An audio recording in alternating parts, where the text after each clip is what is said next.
To dupe or not to dupe? What are you supposed to do with your ad sets? Well, people say you need to do it to scale. Other people say it's a really bad idea. Hint, hint, they're actually right. So what are we going to get to? Now, this is a big piece. It's a highly contested topic of conversation that I talk to about experts all over the world, and everybody's sort of got a different opinion. There's some people that can absolutely win with this methodology. There's some people that absolutely lose with this methodology. Why does it work? What do you need to know? What do you need to understand? What are the liabilities? What are the assets? And what do you need to do right now when it comes to duping your ad sets in Facebook?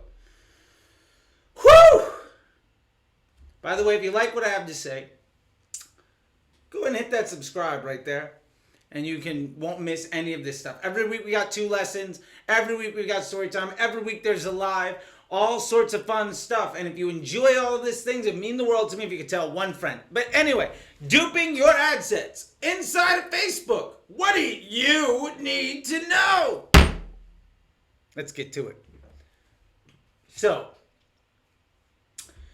a very common practice inside of Facebook that comes from the gurus is to copy your ads. Now, most of the time, the validation for this idea of copying your ad sets, or your ads within an ad set even, is that you're going to reach different pockets of your audience.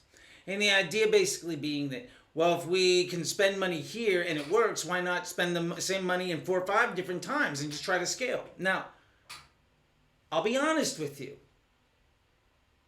This can absolutely take your account from like $600 a day to $1,000.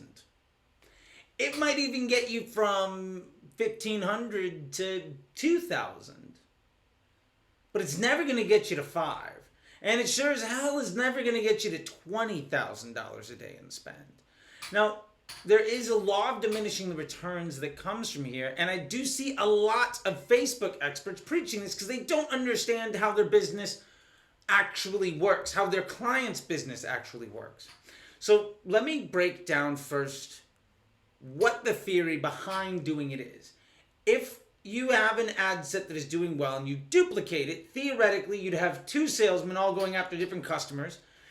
And the argument against that is often, well, you would have, audience overlap and bidding against yourself, which isn't true. However, what you will have is more and more of your ads reaching more and more people that aren't good for you. So yes, at some point you are going to reach more of that audience, but also you're not reaching necessarily more good people. There are far more negative experiences with an ad inside of somebody's feed than a positive one. So the real liability isn't that you're bidding against yourself. It's that you are creating more negative experiences. You are lowering your estimated action rate. You are increasing your CPMs. You are increasing the likelihood of your ad account to not work. Now, that is an effort that magnifies over time. It gets worse and worse. And so if you're duplicating ad sets, often you are magnifying this issue. It will get worse and worse. You are going to see rising CPMs. You are going to see rising CPAs. You are going to see your ads get poor performance faster and faster and faster. Because you're showing them not only to more good people, but to a lot more bad people. Now, yes, you are going to get a greater reach because you've increased your budget. Totally. And there is something to be said and why this can work at a smaller level where if you raise your budget from 500 to 1,000 inside of one ad set, is it better to maybe have 2 ad sets at 500? Because initially you're basically keeping the same estimated action rate, but you're keeping the budget at the same spot. You're just having 2 of them. Now, right away, yeah, it can be good for you. And that's probably going to go away in 4 to 7 days. And if you notice the people that talk about duping their ad sets are saying this is something they just do all the time. And they literally mean that all the time. Several times a week, they're doing it over and over and over again. They got things firing in all different directions. Now, that works in the short term if limited success is your goal. If your goal is to find an extra $500 under the couch or makes an extra $1,000 or whatever, then hey, look, go for it.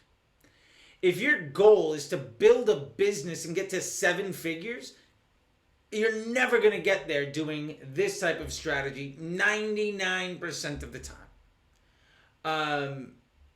It's just not the way the business works.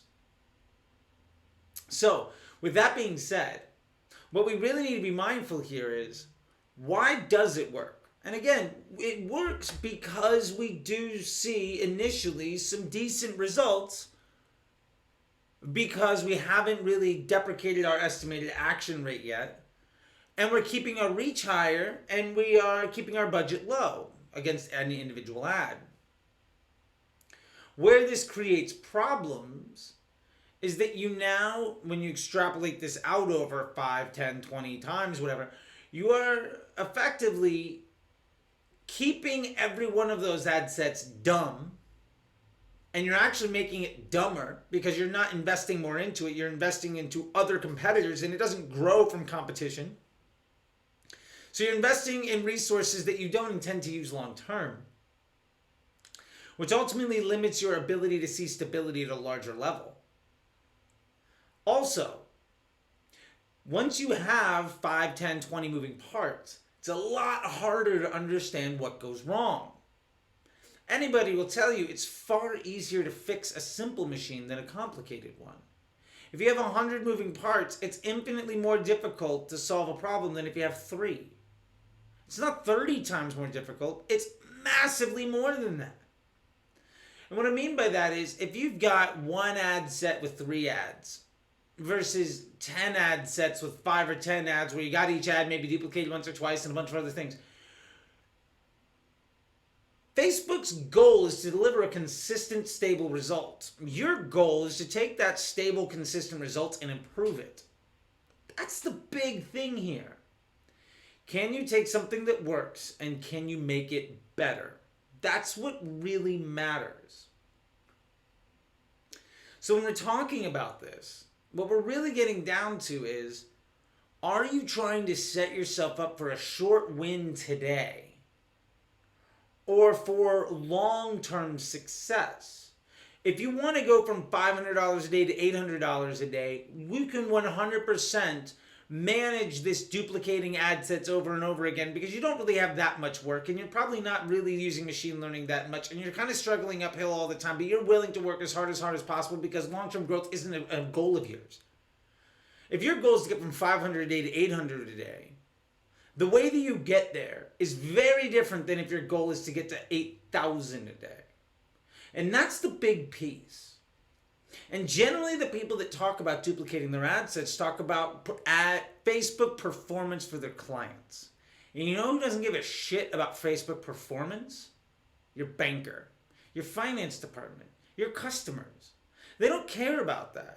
Do you care where your money comes from if it's an illegitimate number? Do you care about how much work goes into something because it's going to get harder and harder and harder to get to the next level? How you get to $5,000, $10,000, $50,000 days is not by hacking your way, by creating more and more work in an unstable fashion that is not scalable. And that's really the solution here. You can pick and choose what types of problems you want to have on Facebook. That is absolutely how it works. It's a machine learning platform. You teach it how to operate. If you teach it to deprioritize stability and instead prioritize getting lucky and gambling, well, then you can be a really great poker player, but you're not making any money when you're not winning the poker game. And I don't know about you, but the idea of only ever being able to make as much money as to what's directly in front of me and having to work harder and harder and harder just to get a little bit more seems like a far, far worse situation than building something that grows in a stable fashion projectably for years. The way you get to an 8-figure business is not worrying about how to hack your way to an extra $300 on Facebook. That's actually how you prevent from ever being a 7-figure business. So decide what success looks for you. Do you want to have $1 million business, or do you want to spend an extra couple $100 today? The choice is yours. Thank you very much. I hope this is helpful. Once again, hi, I'm Charlie. And if you like videos, you can click on these right here. And apparently YouTube thinks that you might like them.